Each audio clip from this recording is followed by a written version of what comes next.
2021 e ela vai te perguntar o que é correto em relação à doença inflamatória intestinal. Então, antes da gente resolver aqui essa questão, vamos conversar sobre a doença inflamatória intestinal, que na verdade existem dois protótipos de doenças que causam colite, que causam inflamação ali no seu intestino, que é a retocolite ulcerativa e a doença de Crohn.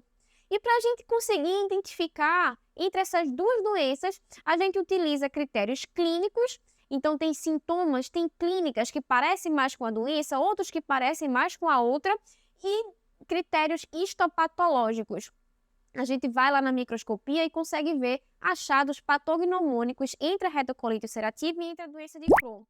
Mas, além disso, apesar disso, na verdade, apesar de uma boa história clínica, apesar da biópsia e do histopatológico, cerca de 10 a 20% dos pacientes vão ter apenas uma colite indeterminada e você não vai conseguir diferenciar se é uma retocolite ou se é uma doença de Crohn. A doença inflamatória intestinal em si, ela é de pacientes com raça branca e a sua incidência varia em dois picos. Pacientes mais jovens, cerca de 15 a 30 anos, e pacientes um pouco mais idosos, cerca de 50 a 80 anos.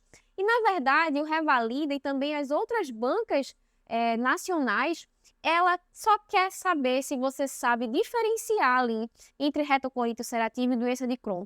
Então, a grande maioria das questões é para você identificar ali alguma palavrinha no enunciado que te direcione se aquele paciente tem doença de Crohn ou se aquele paciente tem doença inflamatória intestinal. Em relação aos fatores de risco, fatores dietéticos, então aquela dieta pobre em fibra, pobre em vegetais, ricas em gordura, ricas em alimentos inflamatórios, são fatores que atrapalham, que favorecem o surgimento da doença inflamatória intestinal. Outra coisa também são fatores genéticos, fatores imunológicos. Algumas drogas, como por exemplo a aspirina e o anti-inflamatório não esteroidal, também são associados com a incidência da doença. Lembrar também de agentes infecciosos e aqui, para você não esquecer do Clostridium, eu trouxe marcado aqui para você. E a doença inflamatória intestinal, na verdade, ela parece acometer igualmente homem e mulher. Mas nas mulheres que fazem uso de contraceptivos orais, elas têm uma incidência maior e isso costuma cair nas provas de residência médica. E outra coisa que cai bastante em relação a fatores de risco é o tabagismo. Tabagismo é fator de risco para a doença de Crohn, inclusive com carga tabágica associada com a atividade da doença. Quanto mais você fuma, mais você tem chance de aparecimento de doença inflamatória intestinal. E o risco é cerca de 2 vezes maior em relação àqueles que não fumam. Porém, na retocolite ulcerativa, o tabagismo ele é um fator protetor e não um fator de risco. Então, essa informaçãozinha pegadinha de prova porque é meio controverso. Você não pode perder uma questão por causa desse conceito do tabagismo. Então, em relação às características clínicas, a retocolite ela é um acometimento de mucosa e de submucosa. Então, aquela mucosa ali, ela vai ter uma mucosa muito friável, é uma mucosa sofrida, com fibrina, com erosão, com úlcera, como está aqui nessa figura que eu estou mostrando para você. Você vê que tem uma hiperemia, você vê que tem uma inflamação importante na mucosa. Também é uma inflamação contínua. A gente não tem ali um pedacinho de parede do intestino que está sadia, um pedacinho de parede do intestino que está com a doença. Não. Ela é um padrão de inflamação contínuo. É uma inflamação ascendente. Ao contrário da doença de Crohn, que a gente vai falar já já. A retocolite ulcerativa se liga no nome, retocolite. Então, ela adora acometer o reto. A grande maioria dos pacientes com retocolite tem acometimento do reto. E uma coisa também que a gente sabe que tem que ver na macroscopia, que vê no exame, que cai na prova, são os pseudopólipos, que são chamados de pseudopólipos inflamatórios. Já a doença de Crohn, não. A doença de Crohn, ela não é doença de mucosa e submucosa. A doença de Crohn, ela acomete toda a parede do seu intestino. Então, a gente diz que é um acometimento transmural. Por ela ser transmural, ela acomete mucosa, submucosa, muscular, acomete serosa. Então, por isso que tem espessamento colônico quando você faz uma tomografia. Por isso que tem estenose, por isso que tem fístula, porque ela acomete aquela parede toda a sua parede está doente. Outra coisa também é que a gente tem as chamadas úlceras afitosas, que são um pouquinho diferentes daquelas úlceras e erosões da retocolite, mas costuma cair em prova essa palavrinha, afitosas, e aí você já linka na hora com doença de Crohn. Ao contrário da retocolite, é um padrão descontínuo. Então, você vê ali um padrão em saltamento. Você vê uma área boa, uma área doente, uma área boa, uma área doente. Não é aquele acometimento ascendente. É um padrão descontínuo. Uma palavrinha-chave que adora cair em prova é essa colesterol aqui, ou padrão de pedras em calçamento, como a gente vê aqui nessa outra figura, que são essas bolinhas aí, que lembram aquelas calçadas em pé com pedras de calçamento. Fato que caiu isso na sua prova, você tem que lembrar da doença de Crohn. E lembrar que a doença de Crohn poupa o reto, ao contrário da retocolite, que acomete o reto. Geralmente, pacientes com doença de Crohn não têm acometimento retal. Tem acometimento anal, perianal, mas de reto, geralmente é poupado. Em relação às características microscópicas, você faz biópsia e quando você acha criptite, você vê que a mucosa, lembra que retocolite é doença de mucosa, então a maioria das alterações vão estar na mucosa.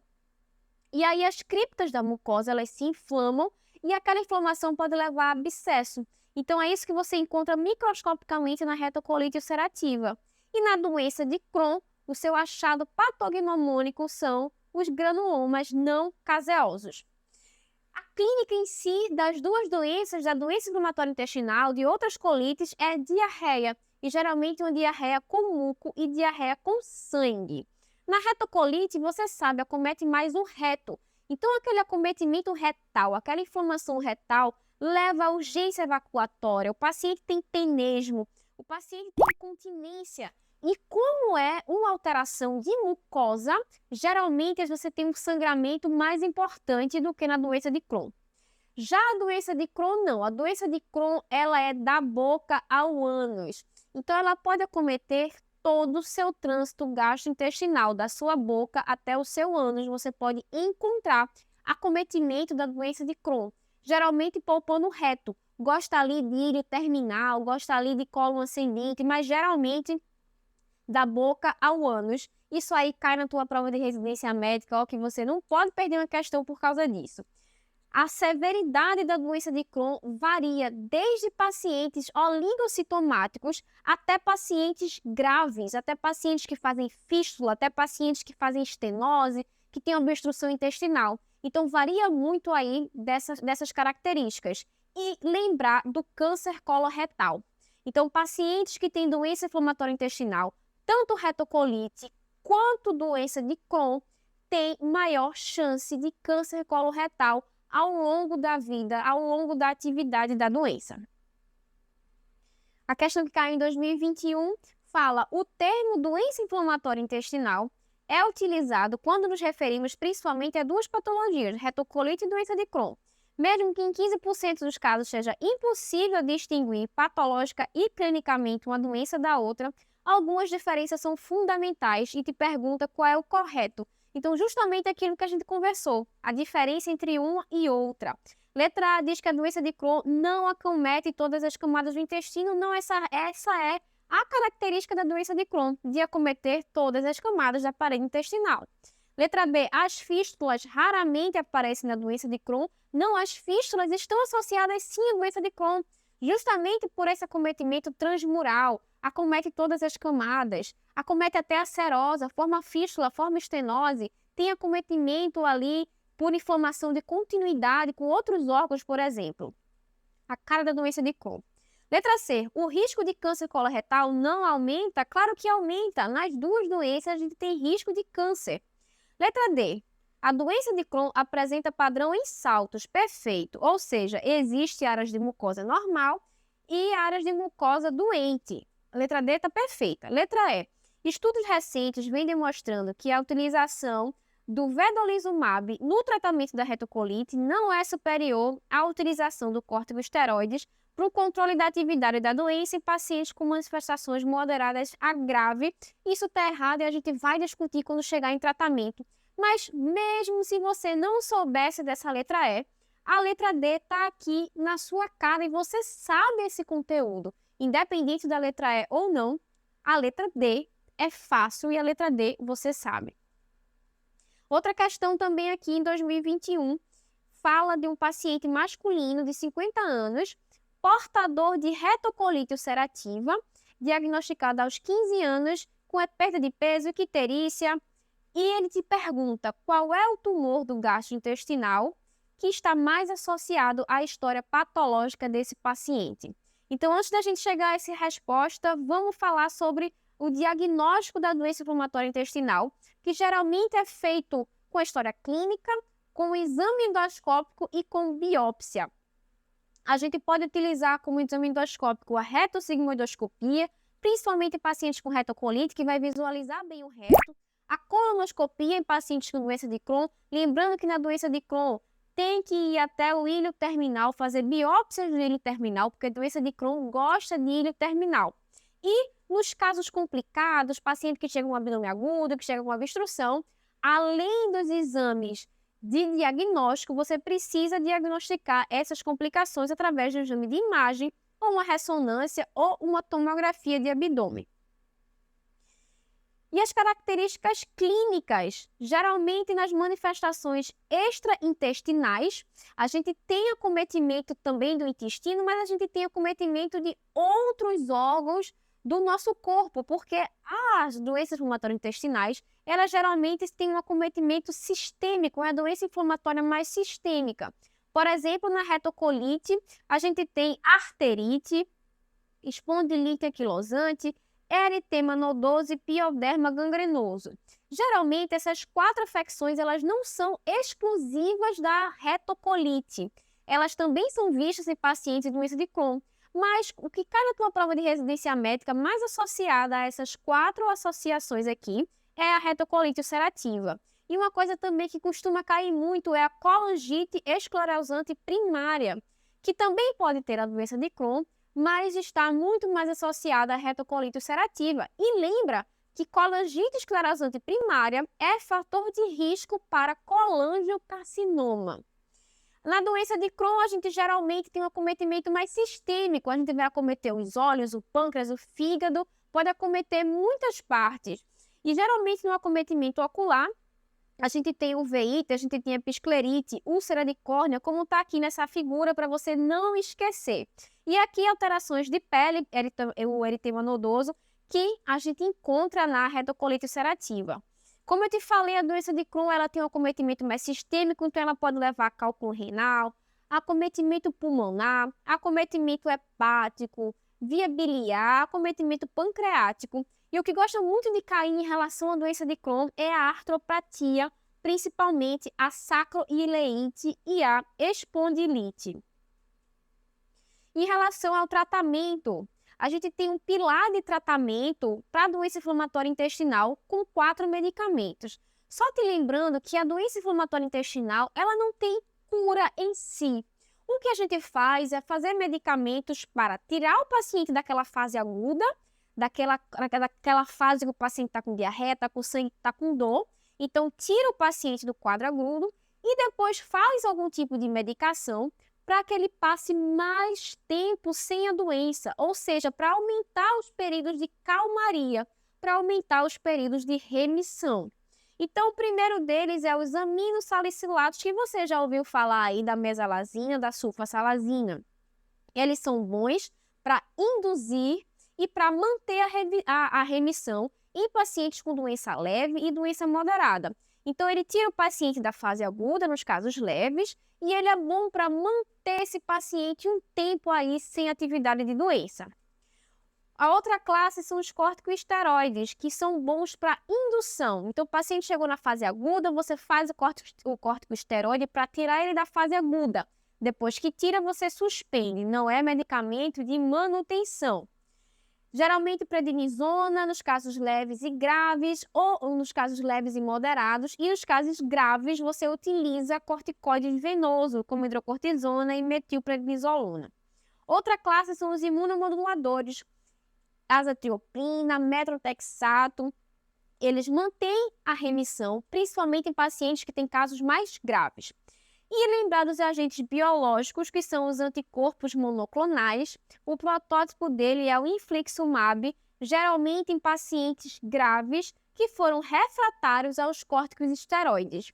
E aí, um adendo da prova do Revalida que cobrou especificamente essa substância, que é o vedolizumab. E ele está indicado na retocolite ulcerativa moderada a grave na fase ativa, ou seja, ele é bom na indução da remissão da doença, que apresentaram uma resposta inadequada ou perda de resposta ou intolerância às terapias convencionais ou ao tratamento com outros anticorpos monoclonais. Então, ele é bom sim para pacientes que têm casos graves, que têm casos refratários, principalmente ao uso de corticoide ou de outros anticorpos monoclonais. Então, voltando aqui para a questão, em 2021, trazia esse paciente do sexo masculino, 50 anos, icterícia, colúria, acolia fecal há uma semana. Qual é o tumor do trato gastrointestinal associado à história patológica? Ora, se ele tem retocolite ulcerativa, se ele tem icterícia também, você lembra de colangite esclerosante primária. E colangite esclerosante primária é fator de risco para colangiocarcinoma, que está aqui na nossa letra C. Então, na verdade, aqui essa questão do Revalida, ela só queria que você lembrasse que a retocolite ulcerativa, ela está associada à colangite esclerosante primária, e aí ela arrumou um jeito novo de te cobrar isso e cobrou a consequência dessa colangite, que é o colangiocarcinoma. E essa questão que caiu em 2021 trazia uma mulher de 22 anos que foi encaminhada ao serviço de oftalmologia devido ao episódio de olho vermelho, o qual o médico oftalmologista diagnosticou uma uveíte anterior aguda. Questionando o paciente, o médico identificou uma história de aftas orais recorrentes e dolorosas pelo menos um ano, para os quais apresentavam dor abdominal, diarreia, mais ou menos ali no mesmo período. E ele relatava também que não fez nenhuma investigação e que fez corticoide e teve um alívio fugaz. Tem as evacuações frequentes, cerca de 5 a 6 vezes por dia, então o paciente já tem uma frequência evacuatória maior, em pequeno volume e tem sangue e muco em algumas ocasiões. Então, raciocina aqui comigo. É uma mulher jovem, lembra do pico de incidência? Uma mulher jovem que tem uma frequência evacuatória maior, que tem dor abdominal, que tem aftas orais e que tem sangue e muco nas fezes. Essa paciente muito provavelmente tem uma doença inflamatória intestinal e, pelo que está se falando aqui, ela tem provavelmente uma doença de Crohn, porque ela tem um acometimento oral. Como é que a gente vai fazer esse diagnóstico? Ora, diagnóstico de doença inflamatória intestinal, você não faz com teste de hepatologia, você não faz parasitológico de fezes, você não faz com anticorpos, você faz colonoscopia, faz biópsia ali. Lembra, doença de Crohn, suspeita de doença de Crohn, biópsia lá do ilho terminal e o histopatológico provavelmente vai vir granuloma não caseoso, que é característica da doença de Crohn.